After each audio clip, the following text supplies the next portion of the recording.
I absolutely love the idea that it is true and that that's why we're here.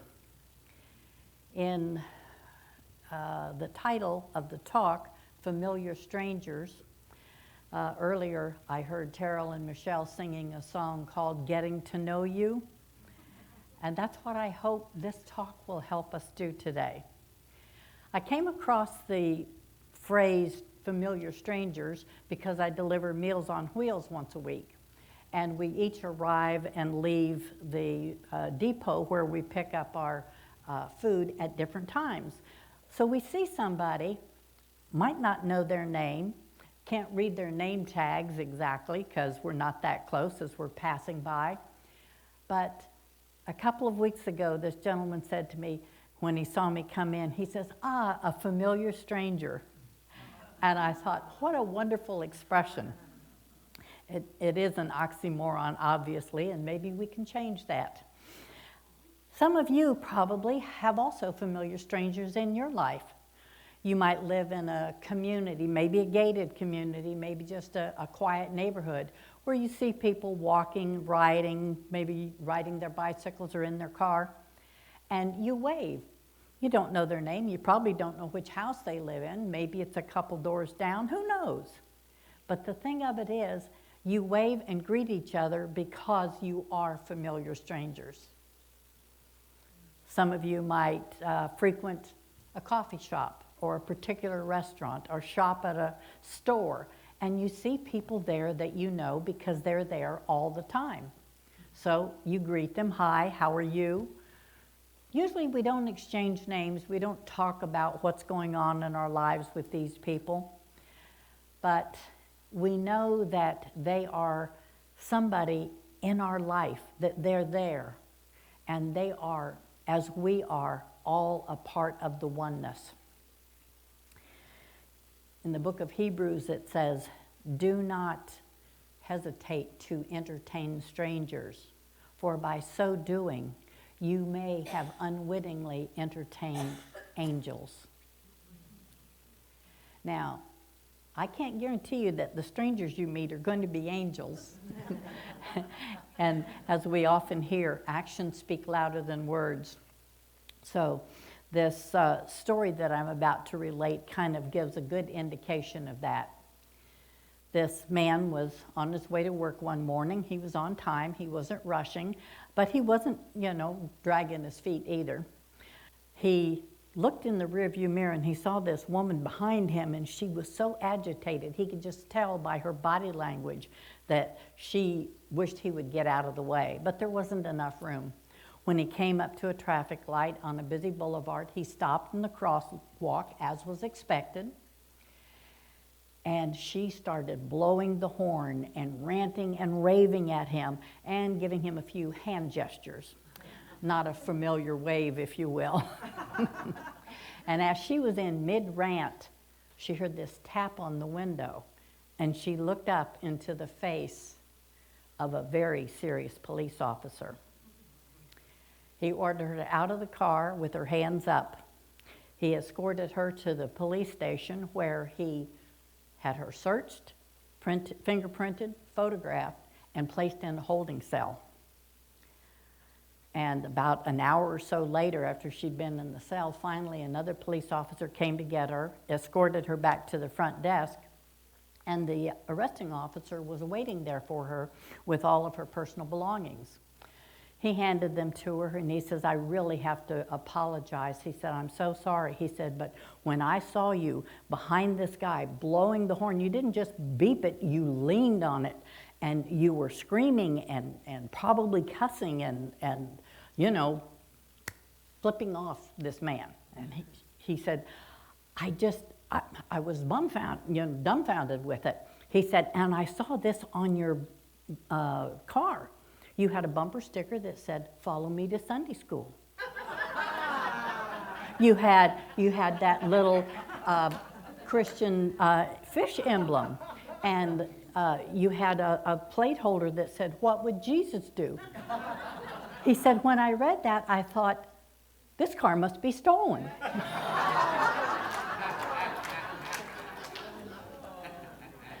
And so my question is, does this lady's behavior kind of hit a little too close to home?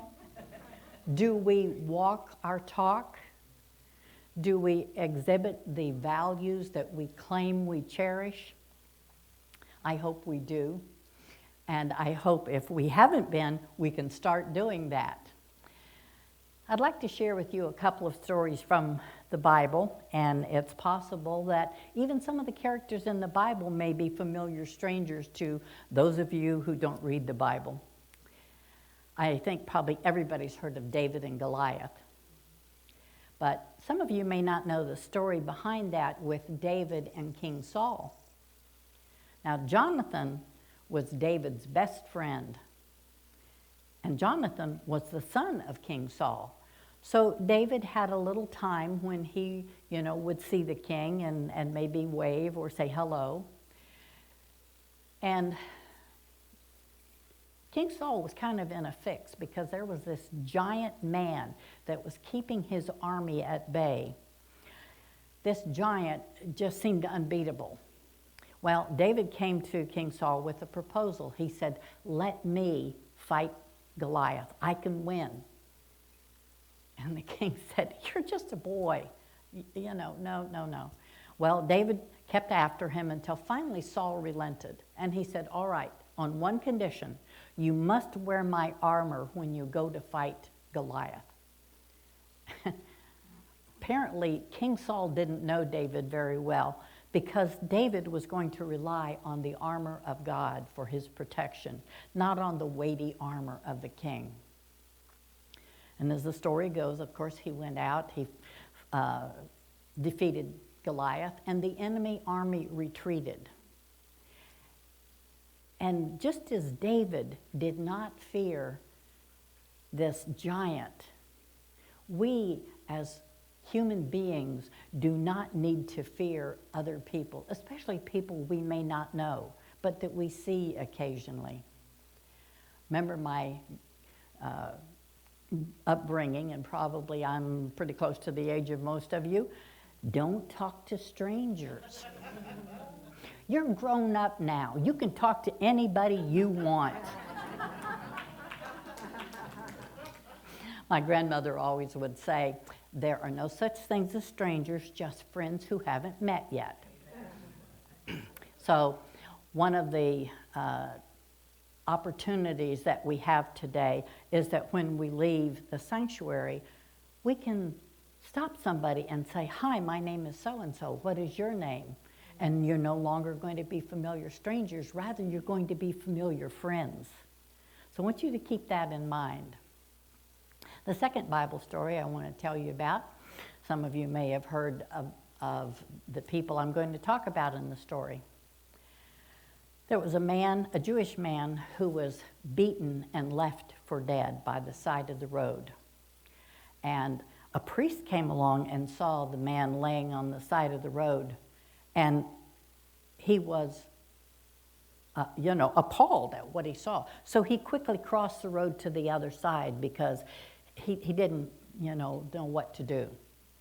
And then a Levite came, and the Levite was a man who worked in the temple. He also saw this person that was left for dead by the side of the road. "Oh, I don't want to get involved, and so off he goes in his direction. And then a third man came along. This man was from Samaria. Now, Samaria is an area between Judea and Galilee, and the people who live in Samaria were bitter enemies to the Jewish people. But this Jewish man laying by the side of the road was his enemy, and he stopped to help him. He put him on his donkey and took him to the nearest inn. He paid for his care and his room so that the man could have a chance to recover. Now, the reason that Jesus told this story was because he had just gotten through saying, "Love your neighbor." And one of the people in the crowd was a lawyer. And the lawyer says, "Well, how far do I have to go to love my neighbor? And by the way, who is my neighbor?" Well, I think the moral of the story is, who's your neighbor? Who is it? Everybody is your neighbor. All of humanity is our neighbor. And we have an obligation to do whatever we can to help those that we can help. And in looking at this story, I thought this is based on values. We have principles and values in unity, and that is our guiding light, if you will, to help us know how to live the life that we profess that we came here to live. So values are kind of strange things at times as to what people value. It's true that from person to person, family to family, tribe to tribe, culture to culture, the values can differ so widely that you could offend somebody with the wrong use of a particular word. And of course, we are offended by somebody thinking that they need to kill someone that has dishonored their family. So when we look at values, they kind of are divided into two sections, two main sections. We have values that apply to our community as a whole, that we all support or try to support in whatever way we can. We have traffic lights. We have rules that tell us how to obey when we come to a traffic light. We have hospitals. Hospitals are a community effort to do as much good as we can to help people. But we also have individual values, self-directed values, safety, security values that we each have. Now, when I first started reading how many values the individual had, I thought, boy, that's a far greater number than the community values. Why would that be?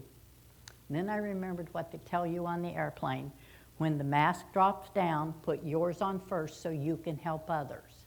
So the values that we have as individuals, for example, might be to go to college, might be to get an education so that we can perhaps earn more money and put that money into our community.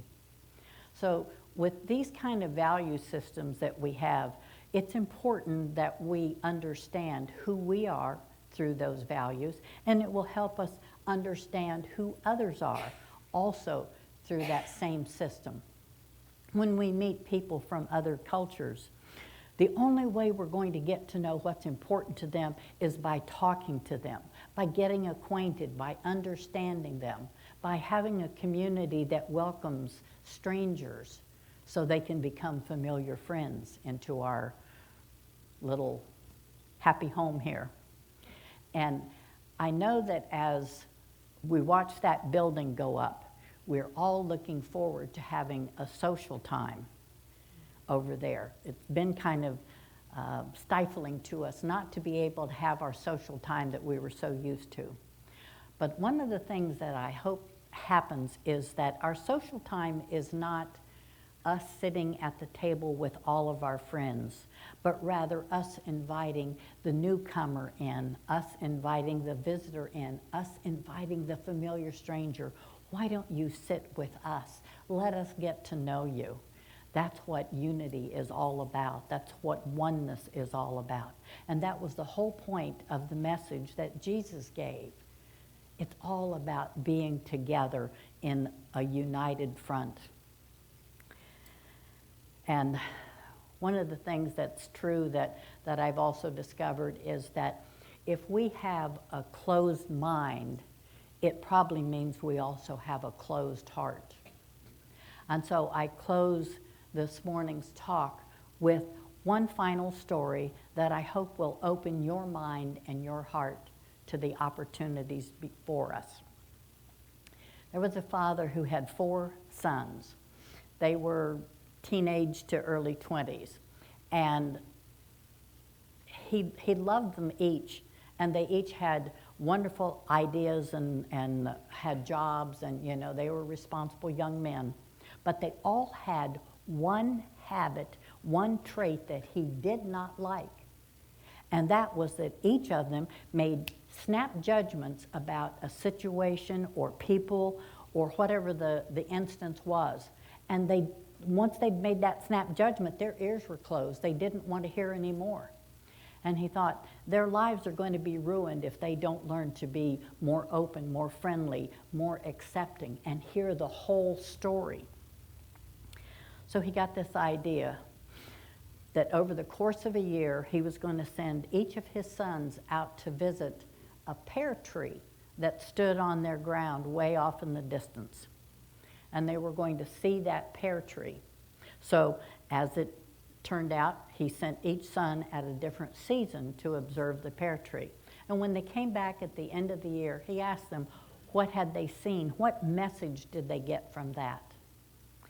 The first son went in winter, and what he observed and what he said he observed was a very stark and barren, gnarled, twisted tree. He said, you probably should have cut it down, Dad. It looks awful.